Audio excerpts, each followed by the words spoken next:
Hello, welcome to The New Sound, where we develop tools and strategies to keep music in school. And today, I'm going to be interviewing Mike Young. Mike is a producer, bass player, and multi-instrumentalist who's done sound design for companies like Nintendo and is probably best known for his work with the band Mother Mother playing the bass.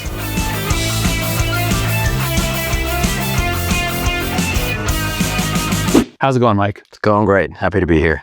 First thing, I love your name. Okay. So Mike, you do so many different things. You produce music, you play music. Do you have like a favorite of these two, or what do you think? A lot of people that I know seem to like one more than the other. They're kind of a studio person or they're kind of a live person, and they enjoy both, but there's one. For me, it is almost 50-50. I love being in the studio. I love the creativity, building a song or doing session work and coming in and just like, let's create a chart, start playing something. There's a lot of in the moment kind of things there. And then I love playing on stage. I love performing for people. I love entertaining a crowd. Once again, there's a lot of in the moment. Sometimes, if you're playing the same set night after night, there's a bit of a mechanical nature to it, but there's still creativity in all the moments and in the different people you're connecting with each night. So there's really something to be gained from both aspects. Do you find that both of these different environments really help you, be your own truest musician? Because they both let you, utilize different parts of your brain or your creativity? Absolutely, yeah. There's something to be gained from every musical situation. I mean, as a bass player, just playing straight eighth notes is one of the most beautiful things in the world. You can try to lean into the perfection of the space between every note, how every note sits in the pocket of the song. In the studio, you can lean into like crafting your tone. Like, does this amp sound better than that amp? Maybe we use this pedal instead of that pedal. Like, how do we want to make this particular sound, this piano, this whatever it is, fit into that song in the most beautiful way? So yeah, live and studio, they do inform each other. They work together. They activate all the parts of your brain. They let you be a more whole musician. Why do you make music? Music is life. Music is, it's kind of everything. For me, I've been through a lot of mental health struggles in my life. Lots of things that I needed help with, needed medication for, needed advocacy for. But a big part of my healing journey was music. I've always played. I've played piano since I was 4 years old. I picked up a bass when I was 13, and just like the rays shone through the dark clouds. And I was like, this is a thing that I want to do forever. This is a thing that makes me feel whole. And like there's really something to do in my life. It's just been a goal since that particular instrument, that moment I picked that up when I was 13. It's like, this is what I want to do for the rest of my life. And so it's not all about that, but that was a huge impetus for me to just create and play and figure out what all these notes do and how they fit together, and then start playing with other people and realizing that despite my social anxieties and, things that made it difficult to connect with others, I could do it through the vehicle of music. I could use these notes. I could use these songs that I had written or someone else had written. We could play them together and feel connected. And it made me feel like I had this really deep social network and people who really understood me. And through all of that, I found a lot of really like-minded people who I could be very honest with, and people who felt the same way about music that I do. And it has been a beautiful journey, and I see it being a beautiful journey to come. Do you think, working in like small ensemble groups as a kid, like when you could play the bass, did that allow you to communicate and get past that social anxiety a lot faster? I have often said that at that age, like in my teenage years, maybe into my early 20s, music was the way that I actually communicated. I didn't necessarily have the verbal skills to portray how I was feeling or what I was going through, but I could through music. I could be angry through music. I could be sad through music. I could just communicate these deep feelings that I had through an instrument and share that with other people. And it felt like they understood in the notes that they were playing. back at me. So when you're creating music and you run into some sort of a creative block, how do you get past it? It's an interesting question. I used to have creative blocks when I was young, and I haven't in a very long time. And I think the thing that I did was realize that it doesn't really exist. I don't think anyways, because there's always something you can do to be creative. There's, you can step outside your medium. You know, you are a guitar player, you make chords, you play piano, one of these things, go write a poem. Go for a walk and take a bunch of photos. Go exercise. Go do something that will like stimulate your brain in a different way. It's all about that wheel still turning. So I just feel like if you are blocked or you feel like you're blocked in a certain way, you're not in any of those other ways. And they all relate to each other. So, you know, for me, even if it's like, I'm not feeling piano today, I'll pick up a guitar. Not feeling guitar today, I'll pick up a mandolin. If mandolin's not working, I'll go back to the bass, which is my home. And they all work differently in your hands. They work differently in your brain. Retune your guitar. Drop D, open C, whatever it is. Just like anything that's gonna shake up that rut you feel like you're in. And then there's no longer a rut. There's never a rut. There's always some sort of creative avenue you can pursue.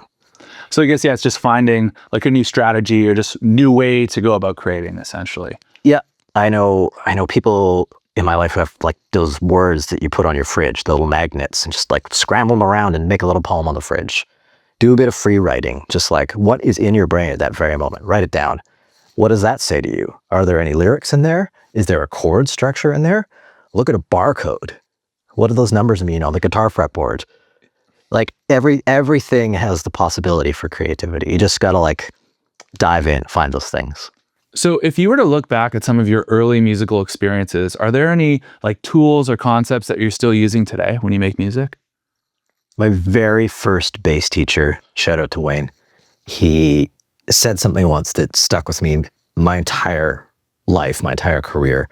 He said that music starts in the head and it moves through the heart and it comes out through your fingers. And for me, that was almost like a revelation of sorts. Because up until then, I'd been focused on my technique, learning how to play, how to make these two hands work together, what a scale is, these types of things. But suddenly he was talking about something deeper, something that you can't really 100% explain. He's talking about feel. He's talking about that pocket, groove, however you want to explain it. It's that thing where when you play with another human being, you sit together in a way that feels really amazing. Like you know it when you hear a song that like you love that's on the radio or something where you're like Led Zeppelin or something. When you hear Bonham's drum pocket, like how is that so groovy? Like how is it so heavy? Why does it feel so good? And it's that thing. It's that taking those concepts and put a feel into them and then portraying that through whatever instrument is under your hands or through your voice if you're a singer. And I just think that's, whether you're playing live or in the studio, that is absolutely crucial. So if you could give some advice to someone who's just starting to make music, what would it be? I think something really important is a lesson that doesn't often get taught in classes or schools. You get taught theory, you get taught how to practically use equipment or your instrument, but one of the main things is how you relate to other people. I mean, I do a lot of studio sessions where I come in as a bass player or keyboard player and I'm playing through charts for an artist or demos they give in to me and I play on their material. And going in, knowing your material, having good gear, all those things are really important. The other really important part is being able to hang out, is being able to be a hard worker, being able to be a cool person, being giving in that, you have ideas, you have thoughts, you have things to add. People have hired you for your voice, or if you're producing someone, they want to hear what you have to say about their song. So you want to be able to like have some give and take. You want to be able to throw in some jokes. You want to be able to hang. You don't want to be a stick in the mud. You don't want to be difficult to work with.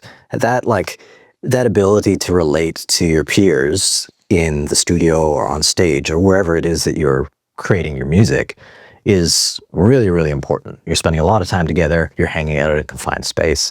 Gotta be cool. Yeah, I think those relationships are so important because you want the other person to feel like they're in a safe space and able to express themselves. And if you aren't, a good hang and you're not, providing good energy and you're not listening, they're not going to have that. There needs to be a reciprocation. You need to be able to hear what somebody else is saying when they have an idea, and you need to be able to share yours when you have one, so that you're creating together. Because, what's the point of doing any of this if we're not creating with each other?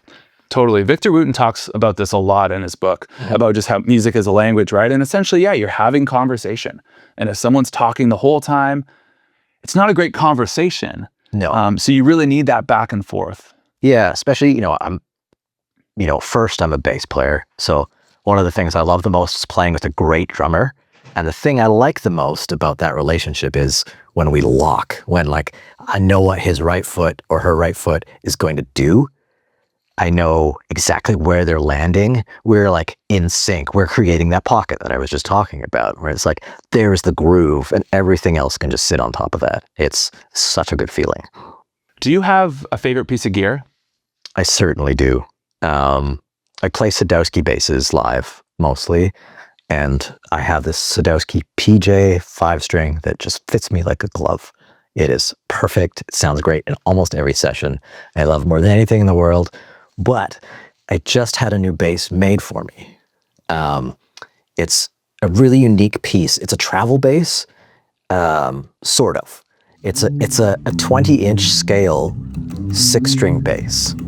I asked the builder, Maurizio Uber Bass, to build this thing for me. It's got the Mother logo on the fretboard. It looks really cool. It looks like the Batmobile, which is kind of what I requested. It's all black, really dope, but it is such a beautiful tool. It lets me play anywhere. I can play on the tour bus. I can play on the plane. It's got a preamp inside it. And so what I've done often is I'll put a movie on the plane, plug the entertainment system through the bass, and then play along with the soundtrack. It's oh, it's, Christopher Nolan film. Let's learn some of the soundtrack parts or whatever it is. And just having that ability to play anywhere, to take it to a hotel room, to not have to ask somebody to grab one of my basses from a truck or wherever it is a really freeing thing and a really beautiful thing. And it also sounds killer and feels great in my hands. So I would say that is my newest favorite tool, that Maurizio Uber Bass Miezzo 6-string. That's so cool. And I guess, yeah, it must just be so freeing to just be able to play whenever you want, especially being on the road all the time, because you're kind of always traveling, right? Yeah, travel a lot. And one of the things that happens is you think you're going to play a lot on the road. Often what happens is you only end up playing when you play the show. So your normal practice routines kind of go out the window. Sometimes you feel like you get worse on the road when you're not at home doing the stuff you often do. So with that, I can actually keep my practice regimen. I can have a warm and a cool down instrument. So before and after the show, and in hotel rooms on days off, I don't feel lonely without something to make notes on. It's just always happening. Music's always happening with that thing. Okay, so my tip for today is about plugins. I think that you don't need to buy dozens of plugins, spend hundreds of dollars, get a ton of subscriptions. Something that's really useful is a channel strip. Channel strips have multiple things included in them. Something like the solid state Logic J channel from Brainworks, which I use all the time. It's got filters, compression, gating, EQ. So I can take this bass track from Love to Death by Mother.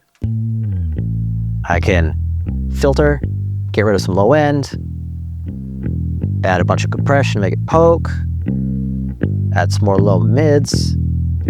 Got a totally different bass sound. Really simple to use, tons of stuff you can do with it. That's my tip for today.